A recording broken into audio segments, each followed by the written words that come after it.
ఎందుకంటే ఈ దేవస్థానానికి వాళ్ళకి అనుసంధానం అయింది కాబట్టి కర్ణాటకకు కృష్ణదేవరాయల పీరియడ్ నుంచి కూడా స్వామికి సేవలు ఈ రోజు కూడా మొదటి నైవేద్యం మైసూరు మహారాజా కర్ణాటక సోల్డ్ నుంచి వస్తుంది కాబట్టి ఆ సంబంధాన్ని కంటిన్యూ చేయాలనే ఉద్దేశంతోనే ఇన్నాళ్ళు పాటు వాళ్ళకు కర్ణాటక నిలిపాడు.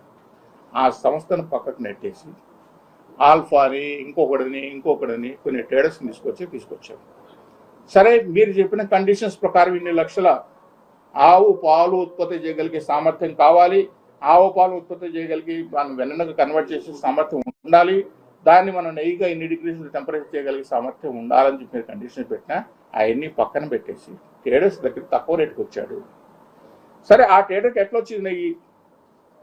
ఇప్పుడు ఆల్ఫా అనే ఒక సంస్థ ఢిల్లీలో ఉంది. కర్ణాటక నుంచి ట్యాంకర్ కావాలంటే 4 గంటలు 5 గంటలు 6 గంటల లోపల ఇక్కడికి ట్యాంకర్ రీచ్ అయిపోతే కొండకు నెయ్యి అవసరం అవుతుంది. ఒక ఢిల్లీ నుంచి ఒక ట్యాంకర్ రావాలంటే 8 రోజులు 7 రోజులు పడుతుంది.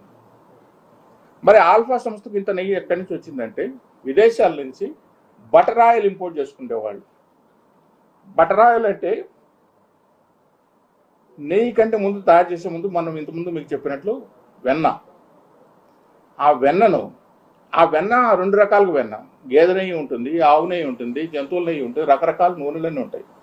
ఈ బటర్ ఆయిల్ ఒక ఫ్యాట్ కంటెంట్తో తీసుకొచ్చిన బటర్ ఆయిల్ తీసుకొచ్చి ఆ బటర్ ఆయిల్ని ప్రాసెస్ చేసి కలర్ మిక్స్ చేసి, ఎందుకంటే ఆవు నెయ్యి ఒక్కటే పచ్చగా కనిపిస్తుంది, గేదె నెయ్యి తెల్లగా ఉంటుంది.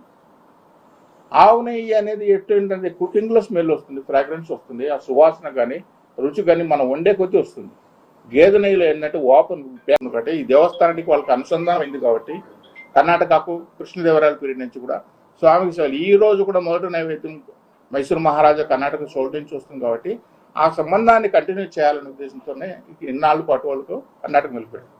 ఆ సంస్థను పక్కకు నెట్టేసి ఆల్ఫాని ఇంకొకటిని కొన్ని ట్రేడర్స్ని తీసుకొచ్చారు.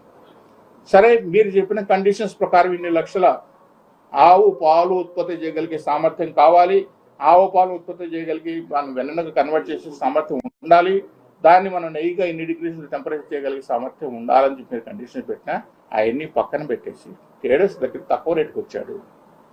సరే, ఆ ట్రేడర్కి ఎట్లా వచ్చింది నెయ్యి? ఇప్పుడు ఆల్ఫా అనే ఒక సంస్థ ఢిల్లీలో ఉంది. కర్ణాటక నుంచి ట్యాంకర్ కావాలంటే 4 గంటలు 5 గంటలు 6 గంటల లోపల ఇక్కడికి ట్యాంకర్ రీచ్ అయిపోతే కొండకు నెయ్యి అవసరం అవుతుంది. ఒక ఢిల్లీ నుంచి ఒక ట్యాంకర్ రావాలంటే 8 రోజులు 7 రోజులు పడుతుంది. మరి ఆల్ఫా సంస్థకు ఇంత నెయ్యి ఎక్కడి నుంచి వచ్చిందంటే విదేశాల నుంచి బటర్ ఆయిల్ ఇంపోర్ట్ చేసుకునేవాళ్ళు. బటర్ ఆయిల్ అంటే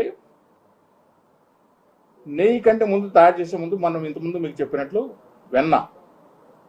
ఆ వెన్న 2 రకాలుగా వెన్న, గేదె నెయ్యి ఉంటుంది, ఆవు నెయ్యి ఉంటుంది, జంతువుల నెయ్యి ఉంటుంది, రకరకాల నూనెలన్నీ ఉంటాయి. ఈ బటర్ ఆయిల్ ఒక ఫ్యాట్ కంటెంట్తో తీసుకొచ్చిన బటర్ ఆయిల్ని తీసుకొచ్చి ఆ బటర్ ఆయిల్ని ప్రాసెస్ చేసి కలర్ మిక్స్ చేసి, ఎందుకంటే ఆవు నెయ్యి ఒక్కటే పచ్చగా కనిపిస్తుంది, గేదె నెయ్యి తెల్లగా ఉంటుంది. ఆవు నెయ్యి అనేది ఏంటంటే కుకింగ్లో స్మెల్ వస్తుంది, ఫ్రాగ్రెన్స్ వస్తుంది, ఆ సువాసన కానీ రుచి కానీ మనం వండే కొద్దీ వస్తుంది. గేదె నెయ్యిలో ఏంటంటే ఓపెన్